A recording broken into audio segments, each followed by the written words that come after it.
YouTube, what is good? Welcome back to a brand new tutorial. It's your boy Chicken from Tiny Tapes here, and today we're going to be breaking down how I created this.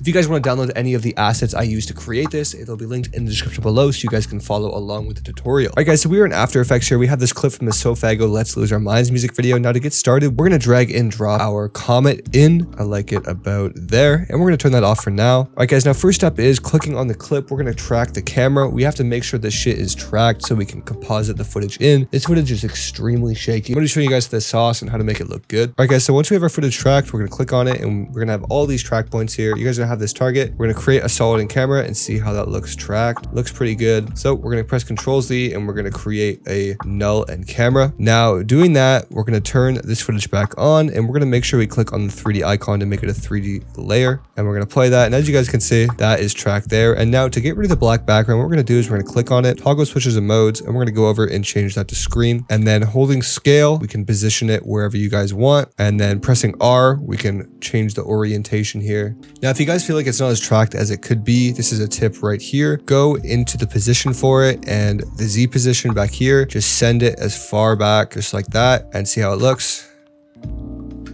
Pretty much what we're doing is just sending the comments further into the background because the track seam is on this grass here. Now that looks pretty good there. We can send it back a little bit further, and then to get it bigger, we're just going to scale it back up and then move it over. I think that looks really good there. And then we're going to go and we're going to put a camera lens blur on it. Drag and drop that on, and then we can turn that to about 1 or 2, whatever you guys like. And if you guys want to play with the opacity, you can do that right here. Get it to your liking, bring it down. Totally up to you guys. But yeah, that is tracked there. And now to move on to the next part to add the explosion, which we had, I'm going to drag and drop that in here. It's this big explosion green screen. We're going to go to the very beginning right there. And it looks kind of rough right now, but don't worry guys, we're going to make it look really good in this tutorial. We're going to go over to our key, drag and drop our color key on, and then key out the green, play with the edge tolerance right here, the feather, and then the edge thin, bring that down, boom. And then just mess around with it till you get it to your liking. And now it looks a little bit off right now. We're going to toggle switches and modes and make this a 3D layer. It's moving around a lot. We're going to do the exact same process we did earlier.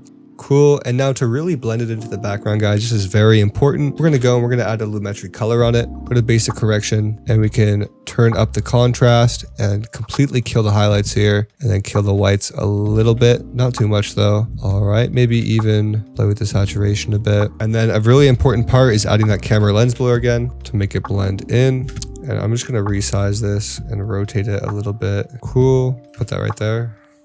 And then to spice it up a little more, we're going to add a color balance HLS right here. Just change to match the red a little bit more in the sky a little bit more there. See what that does. And then we have the UD heat wave, which adds the heat wave effect, which makes it super blurred. And then we could add the heat intensity. We can change that to whatever you want. I like the preset settings. So if we zoom in here, you guys can really see what the UD heat wave does. I just threw it on there. Didn't change any of the settings. And then the tint goes wild. I just got these colors from the background right there. And then I have it at 38%. Now I think that looks pretty good there. But as the bottom, as you guys can see, the bottom part of it doesn't really blend into the grass there. To make this really blend, we're going to right click, create new, create a solid, and we'll call this grass. We're going to go into the solid and set the opacity down a little bit. And what we're going to do is we're going to go to the explosion where it's the biggest, and we are going to key around it just like this, just around the bottom part here. Cool. And then we're going to turn the opacity back up. We're also going to make this a 3D layer. All right, guys, now once that is in front there, we're going to set the opacity back to 100. And we're going to drag and drop CC hair on there. Now, as you can see, it looks like the grass, really cool.